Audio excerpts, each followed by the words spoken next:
Hello, this is Dr. Dave Maslach talking to you about reciprocity.com. The E is written with a 3. And in this particular video, I want to talk about PhD preparation tips and how to actually prepare for starting a PhD. So if you don't know me, I'm a professor of innovation strategy and entrepreneurship, and I created this whole reciprocity project to give back as much as I possibly can. So, you might be at a stage right now where you just got into a PhD program and you're trying to figure out what to do in that moment when you actually get in, so usually sometime in the springtime, and then you're wanting to prepare and sort of get into figuring out what you want to do during the summer in terms of preparing for the PhD program. I went through this experience. You're probably going to go through the exact same experience. So what I think I'm going to do, so first of all, you have to forgive me, my glasses broke, so I have an old pair with a little bit of duct tape that's sitting right there. It's kind of funny, right? Totally nerdy.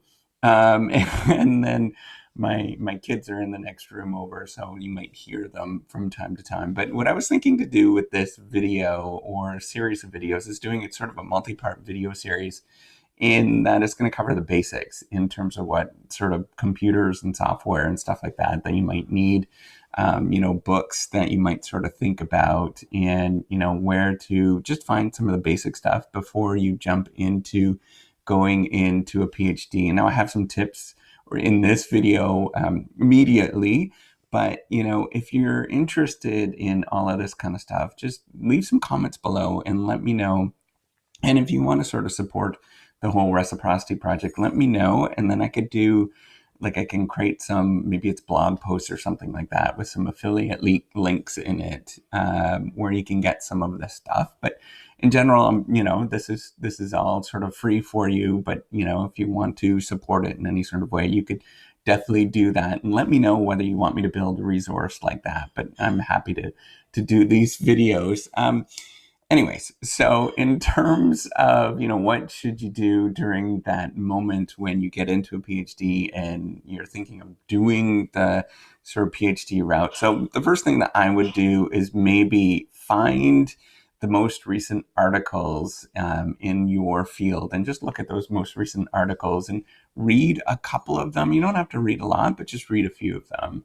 And, the second thing that I think is incredibly important in terms of a tip of preparing for a PhD program, actually probably spend a week or 2 weeks just having a vacation. Plan on having a vacation, because it's going to be really, really stressful, and you're not going to feel like you're ever going to have a vacation for a very, very long time, like years. So do that before you actually start the PhD program, because it's a really nice time to do that. I didn't do that, and I wish I would have done that at that time, because that would have helped me out in terms of preparing, of what to do. We did go on, there was a lot of craziness that was going on in my life at that time. We got married that summer, my wife and I. So we did do a honeymoon, which was really fun. But then, there was a lot of life stuff that happened to us immediately thereafter. So I just want to let you know that you probably should plan on doing a week or two where you're just kind of chilling out and doing something that you probably wouldn't do, and you're not going to have a chance to do that for the next 4 or 5 years, if not longer. So just plan on that happening. And that's an important thing. The third thing that I would highly recommend that you do before you do anything, and all of these things are kind of life things that you really need to discuss and you really need to go through. It's less about the big projects and all that kind of stuff. But have a real deep heart-to-heart discussion with your spouse or your significant other, whoever's around, family members that rely on you. Because, if you don't have a significant other, maybe it's your mom or dad or whatnot, whoever it is, that your grandparents that you deal with on a regular basis. Just have a conversation with them and let them know that it's going to be really challenging, at least for the next couple of years, until the whole coursework stuff sort of settles down. And you just need to reassure them, maybe go on a date night and reassure them that it's not about them. It's just that it's going to get really crazy, and just have them sort of think through some of that stuff before it actually happens. It's going to help you out a tremendous amount. And the other thing is, start on planning a schedule that you actually allot some time to hang out with your significant other, and plan ahead. Basically, that's what I'm telling you to do, is plan ahead during that time where you're going to want to be focused on doing schoolwork as much as you possibly can, but have a planned date night. Maybe it is once a month where you go and you just hang out and do the whole date thing with your spouse, and that's going to help you out a lot in terms of dealing with some of the emotional stuff. And if you don't have a spouse or a significant other, or grandparents or whatever that you want to hang out with, family, doing the whole family thing, find somebody that you can just hang out with, and just be chill with it. Doesn't necessarily, it doesn't matter who it is. You just need to chill out. So a fourth thing that I would highly recommend is, and if you haven't done this, you probably should be doing this now, is start saving money and having a pool of money, just some resources, because once you're done your PhD, first of all, it's probably going to take you a lot longer than you think it's going to take. You might be thinking 4 years. I thought four, it took 7. So just remember that. And then when the conditions, when you get out, are probably not what you're going to think that they're going to be. And so you might not get a job right away. So just plan on, or dedicating, maybe it's 10% of your resources. From now on, dedicate it to have a pool of money for when you graduate, that you might have a time where you need that pool of money, some extra resources. And it might be a lot longer. You might breeze through things, but then, if you breeze through things and you get a job right after your PhD, just think of this as a bonus once you're done. But, for the time being, you want to plan for that so you're not stretched at the end, or you have some resources at the end. And, on that, I would recommend for you to read, personal finance book of some sort, and sort of start planning for that stuff, getting your finances in order. That's going to be one of your biggest things that you're going to have to deal with during your PhD, if you didn't know that. And I'd highly recommend that. So one of them is Dave Ramsey. I'm a big fan. And so you can check out some of his stuff. He's just teaching stuff in terms of personal finance the way that probably should be taught. And it's just like sort of behavioral stuff, of how you actually do things in terms of personal finance. So you should probably check that out. The other thing, another one is plan for a budget. Start thinking about a budget, what it's going to be during the PhD. That's going to be really tight, but just plan it out with a significant other, plan that kind of stuff out. That's going to matter. I guarantee it's going to matter for a boatload of stuff. I've seen it happen a lot in terms of relationships. It's really stressful for those first couple of years. And a lot of people actually get divorced during a PhD, if you didn't know that. So, or break up, or go through all of that kind of stuff. So just plan on preparing for that. And you should be well aware of that happening before you get into it. So another thing is, a fifth thing is, make sure that you develop and get a community at that place that you move or you're going to, right? So start looking into that and trying to find a good community. Maybe it might be, some religious organization for you. Lots of people do that kind of stuff. Or it might be some sort of exercise group. I recently started doing, it's called F3. And it's sort of a Southern thing. It's really fun, though. I really like it, with a bunch of guys, and we all exercise bright and early in the morning. It helps in terms of dealing with a lot of stuff that you're going to deal with during the PhD.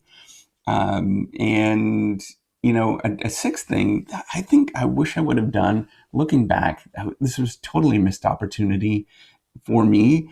And, hopefully this is not a missed opportunity for you. But if you're working right now, have a discussion with your employer, and maybe you can actually do sort of consulting on the side, or and don't sort of think of that as like full-time income, or you're going to actually consult. You're going to spend most of your time doing a PhD, but just hold on there for a minute. But what you're looking for is relationships or things that you can dig deep in terms of the data, and explore new relationships and explore things. Maybe that there's some data. So I used to work for the Ontario Ministry of Health, and I actually was offered the opportunity to do consulting.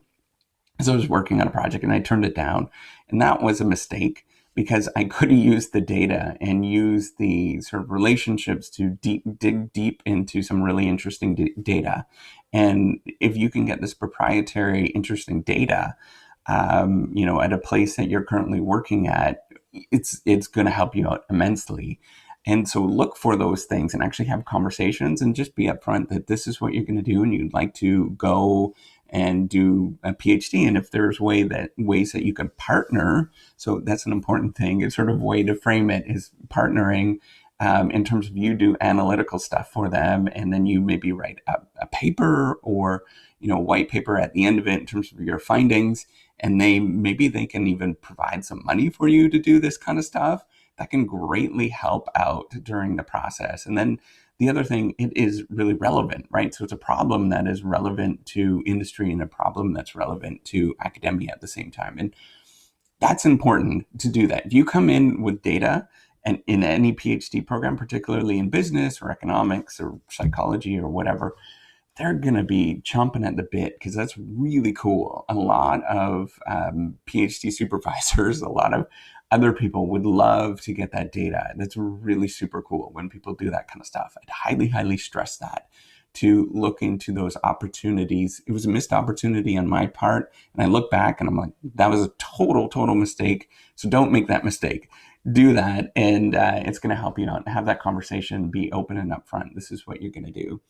And then the last thing that you might want to do is start reading some of the latest books in the field, or some of the, maybe it's some older books. And, I'll tell you in upcoming videos in terms of where to look for these kind of things. But that's what I would do in terms of spending some time in the summer. So not getting too crazy in terms of jumping into the latest stuff, but just kind of spending some time in digging deep into that. So again, if you want me to provide, maybe it's a blog post or something like that with affiliate links to sort of highlight some of these things that I would personally do, leave some comments below. I'd be happy to do that, but I'm not going to make a large investment into something like this and spending a lot of time into doing that unless there's a lot of people or, several people that are willing to go through the whole affiliate thing and click on the links and all that kind of stuff. So anyways, that's all I wanted to tell you in terms of preparing for your PhD. And I'm going to do some more videos on this. I think it was a really good suggestion. One of the people that was watching the videos was asking about this. So I'm going to do some more of this kind of stuff. So by the way, if you're the person that suggested this topic, make sure that you do something nice in the next hour, and then provide some comments below in terms of what you did. It would be really cool to see what you did in terms of your response, in terms of doing the things that's nice. That's a rule on this video or on this channel, is you just got to go out and do something nice in the next hour to somebody, and it just has to be something really minor. And it's really fun to do that kind of stuff, right? That's why I'm doing these videos, is to help you out as much as I possibly can. And that's all I wanted to say. And let me know if you like this video. I could do more stuff like this. Give me a thumbs up, and do take care. Oh, subscribe to the YouTube channel. All right, take care. Bye.